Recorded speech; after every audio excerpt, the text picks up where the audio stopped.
Welcome back to our channel, soap fans. Today is a beautiful day to dive into the latest explosive drama unfolding in Los Angeles. We have some scorching hot updates and bold predictions that will leave you absolutely speechless. Let's get right into the madness. The shattered glass on the bikini bar floor was only the beginning. When Will Spencer's fist violently collided with Eric Forrester's jaw, it set off a catastrophic shockwave that decimated his romance with Electra Forrester.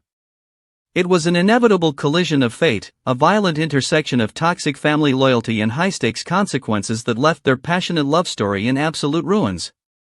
But in the ruthless, cutthroat world of Los Angeles fashion, a dramatic breakup is never truly the end of the story, it is merely the deceptive calm before the ultimate, devastating storm. Electra Forrester has officially drawn her line in the sand.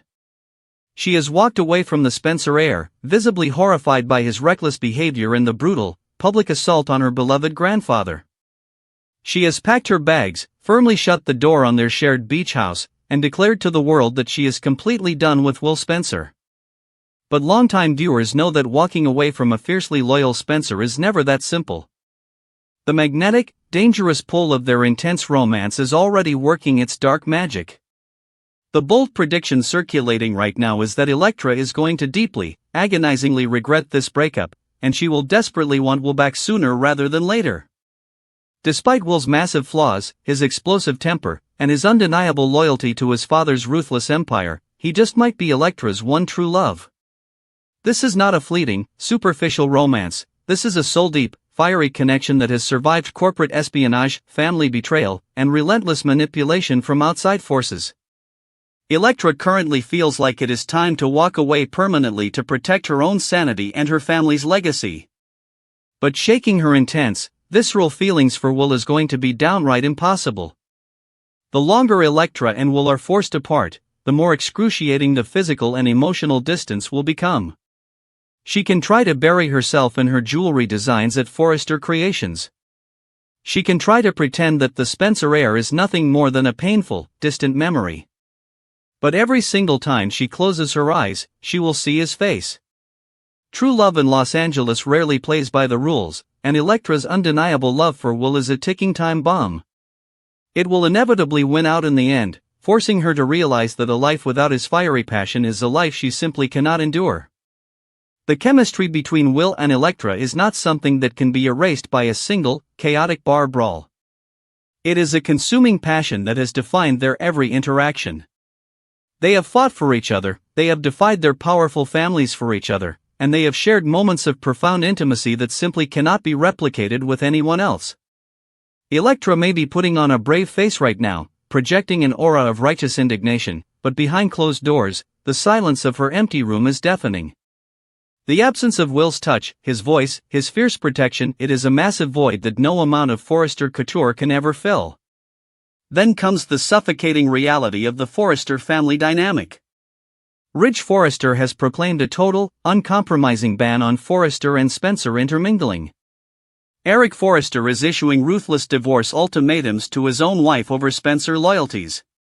The Forresters have essentially placed Electra under strict romantic house arrest, dictating exactly who she can and cannot love. But how long will this fiercely independent young woman allow the Forrester patriarchs to control her ultimate destiny? Electra is a grown woman, a talented designer, and a formidable force to be reckoned with. She is not a helpless pawn to be moved around on Ridge Forrester's corporate chessboard. The heavy-handed control tactics employed by her family are bound to backfire spectacularly. Right now, she is blinded by her horror over the assault on Eric. But once the dust settles, the suffocating grip of her family's expectations will start to feel like an inescapable prison. She will inevitably wake up and realize that the Forresters have absolutely no right to dictate her romantic life. The rebellion is already brewing beneath the surface. When she sees Ridge and Steffi constantly meddling, constantly judging, and constantly demanding total obedience, Electra will snap. She will realize that choosing Will is the ultimate act of defiance, a necessary step to claim her own autonomy and break free from the golden handcuffs of the Forrester legacy. She will refuse to let her family's ancient grudges destroy her future happiness. And then we have the golden boy himself, R.J. Forrester. RJ is currently waiting in the wings, playing the role of the perfect, supportive gentleman. He is swooping in to offer a shoulder to cry on, positioning himself as Electra's flawless new leading man. But let's rip the mask off this charade immediately. RJ Forrester is a massive, calculating hypocrite. He is no better than Will, and in many ways, his manipulative comfort makes him infinitely worse. Electra is currently acting terrified of Will's aggressive behavior, using the punch at Bikini Bar as the ultimate deal-breaker. But has she conveniently forgotten that RJ decked Will first? RJ has proven time and time again that he is more than capable of throwing his fists around impulsively. He is a Forrester man, and violence runs deep in their veins. We cannot forget the dark, violent history of his own father, Ridge Forrester, who once literally threw Bill Spencer off a balcony with Thorne's help. The Forrester men are just as dangerous, if not more so, than the Spencers. The double standards are absolutely staggering. While accidentally clobbering Eric when the fist was actually meant for RJ pushed Electra over the edge.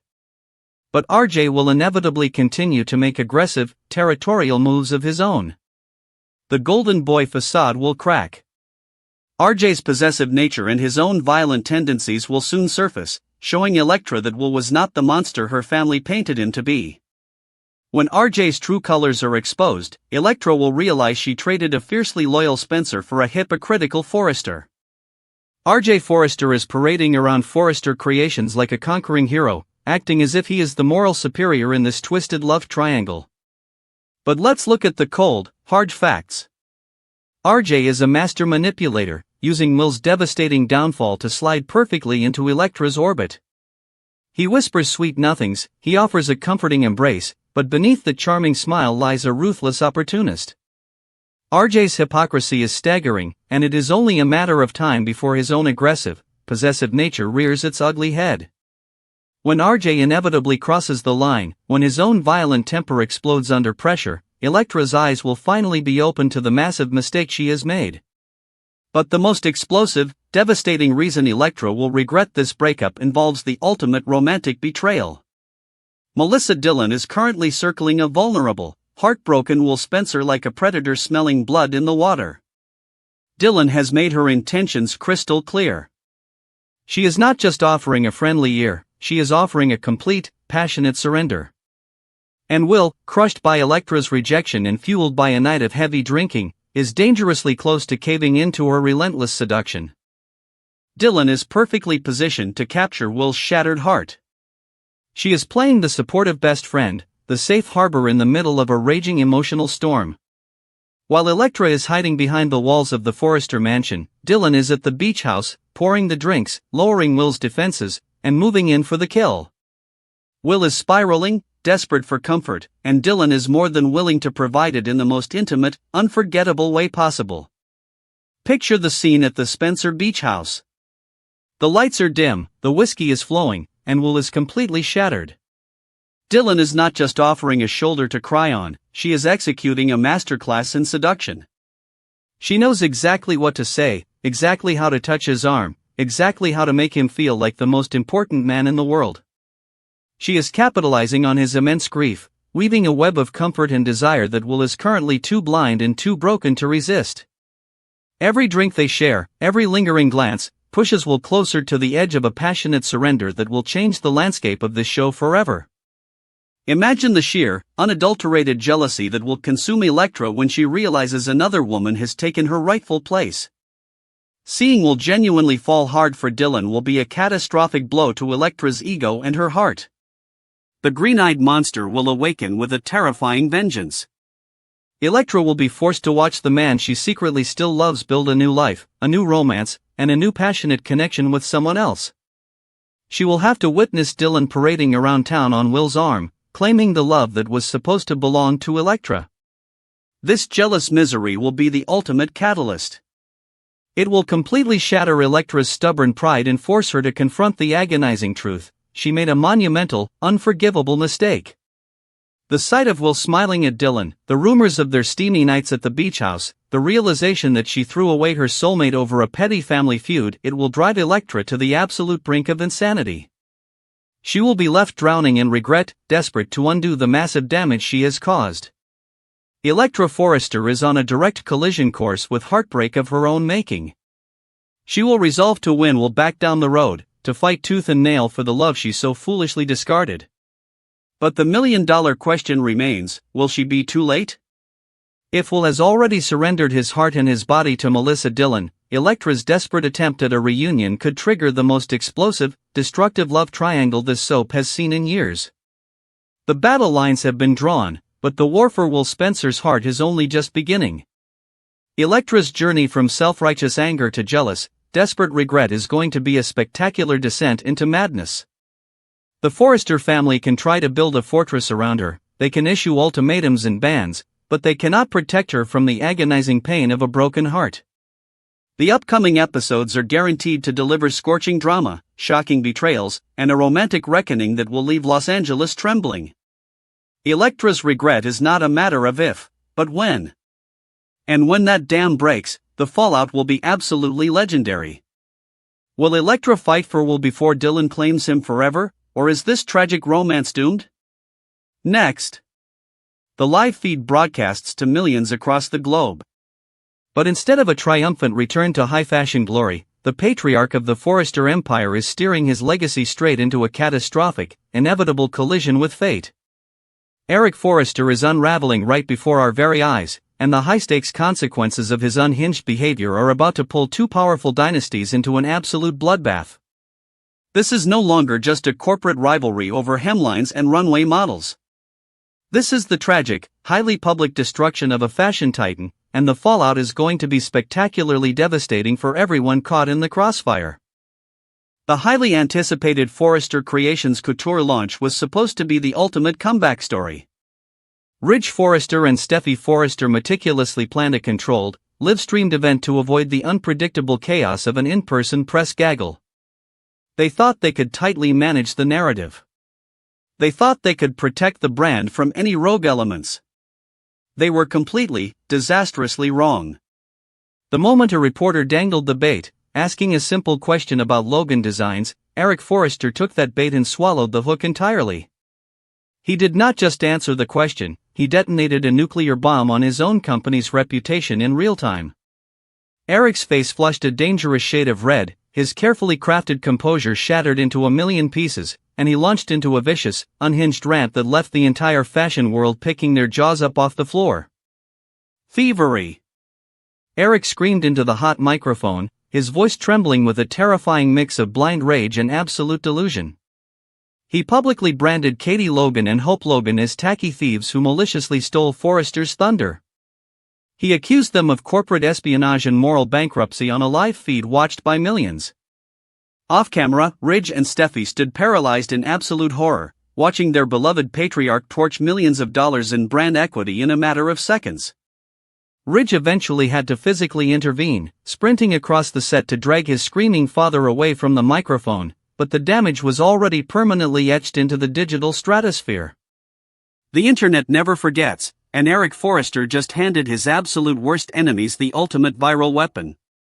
The live stream clip was clipped, shared, and weaponized across every single social media platform before the broadcast even officially ended. But the catastrophic interview is only half of the nightmare currently suffocating Forrester Creations. The actual couture collection, the highly guarded, ridiculously expensive line that Eric supposedly poured his very soul into, is an unmitigated disaster on every conceivable level. The designs are a far cry from spectacular. In fact, they are shockingly dull. The runway showcased a parade of monochromatic, uninspired, and severely outdated garments that looked more like a funeral procession than a high-fashion renaissance.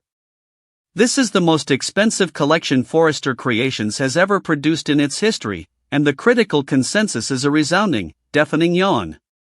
The magic is gone. The spark is entirely extinguished. And the stark, undeniable contrast between this drab collection and the brilliant, vibrant masterpieces Eric recently created for Logan Designs is impossible for the fashion press to ignore. Why did Eric's legendary talents suddenly vanish the second he returned to his family's building? This is where the terrifying reality of Eric's mental state comes into sharp, undeniable focus. Eric is aggressively rewriting history, and he is doing it with a terrifying level of absolute conviction. He is bashing Logan designs for stealing his talent, completely erasing the undeniable fact that he was the one who went to Katie Logan in the first place. Has Eric Forrester entirely lost his grip on reality? Eric literally begged Katie for a job when Ridge unceremoniously forced him into retirement. Eric insisted on being Katie's secret weapon. Eric signed a lucrative contract, executed commissioned work, and was paid handsomely by Bill Spencer's empire.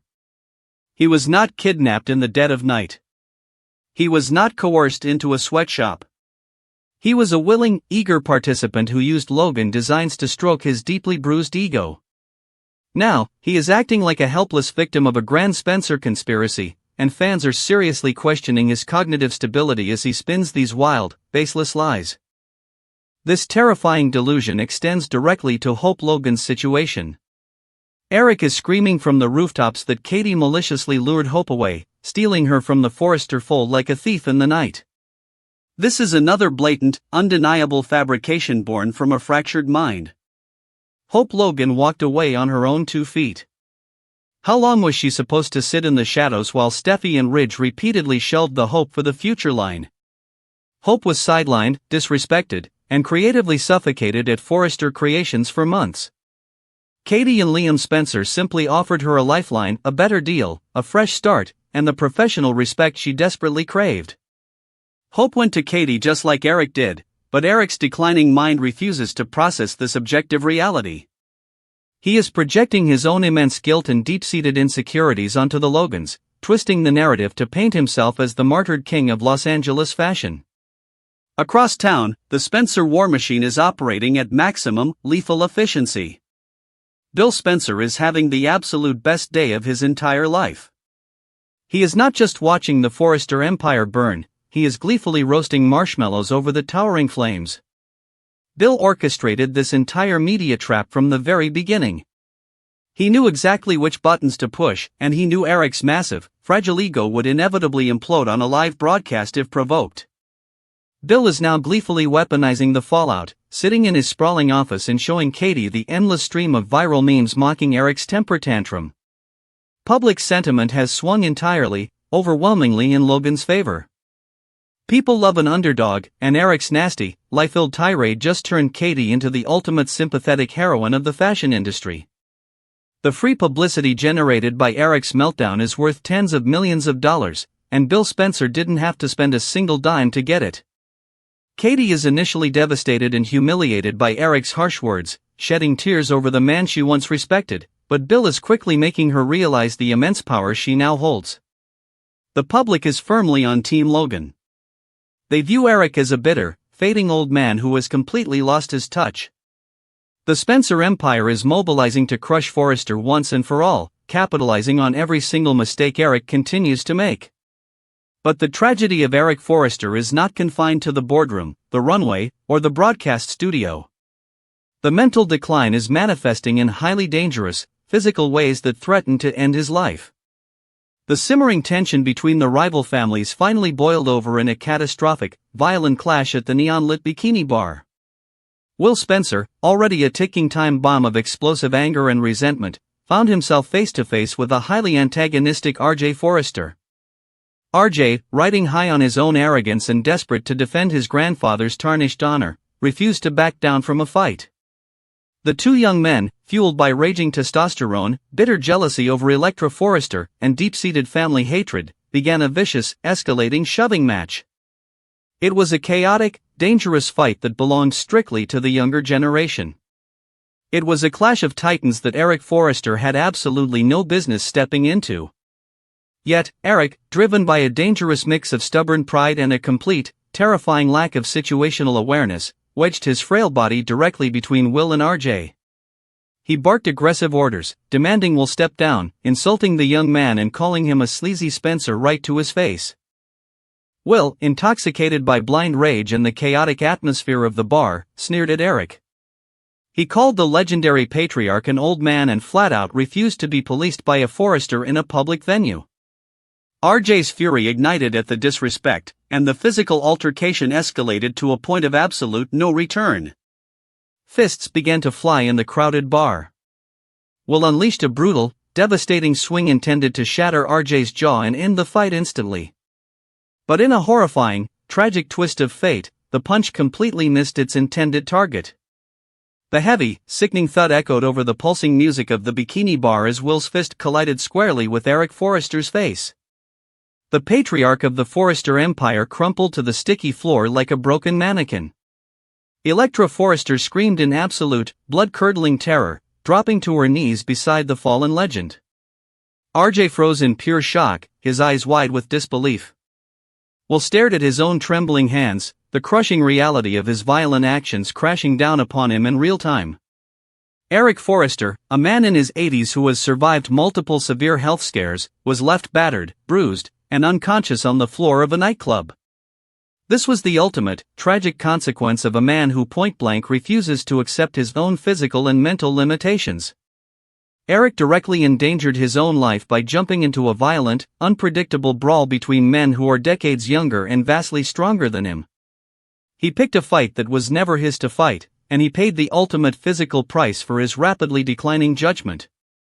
This brutal, shocking incident forces a terrifying question into the glaring spotlight. Is Eric Forrester suffering from a severe, undiagnosed mental decline that is putting his life at risk? His actions over the past few weeks are no longer just the stubborn pride of an aging billionaire trying to hold onto his crown. They are erratic, highly dangerous, and completely divorced from reality. He is aggressively rewriting his own history, picking physical fights in crowded bars, and actively sabotaging his own company on live television. The terrified whispers in the Forrester Creations boardroom are growing louder by the minute. Was Ridge Forrester right all along? When Ridge tried to force his father into a peaceful, luxurious retirement, the entire family rebelled against him. They called Ridge cruel. They called him disrespectful. They accused him of stealing the throne. But looking at the shattered, bleeding, and delusional man lying on the floor of the bikini bar, Ridge's previous actions now look like an act of desperate, necessary mercy. Ridge saw the decline before anyone else did, and his attempt to sideline Eric was the only thing that could have prevented this catastrophic public humiliation and physical trauma. The reputational damage to Forrester Creations is now absolute and potentially irreversible. The toxic corporate culture has been fully exposed to the scrutinizing public eye. The flagship couture line is a massive financial sinkhole that threatens to bankrupt the division. And the company's legendary founder is a viral laughingstock who cannot even remember his own voluntary business transactions with Logan Designs. If the Forrester family does not stage an immediate, aggressive medical and corporate intervention, Eric is going to destroy everything he spent a lifetime building from the ground up. The Spencers are circling the Forrester building like sharks in bloody water, ready to deliver the final, lethal blow to the legacy. Katie is riding an unprecedented wave of public sympathy, Hope is preparing to launch a blockbuster collection that will dominate the market, and Bill is ready to conquer the entire fashion world using Eric's own mistakes as his primary weapon. The corporate war is escalating to a fever pitch, and Eric Forrester is rapidly becoming his own worst enemy. The clock is ticking, the stakes have never been higher, and the complete obliteration of Forrester Creations is looming on the horizon. Will Eric's mental decline destroy the Forrester legacy forever, or can Ridge save the company before Bill Spencer takes it all? Drop your wildest theories in the comments below and subscribe for more explosive updates.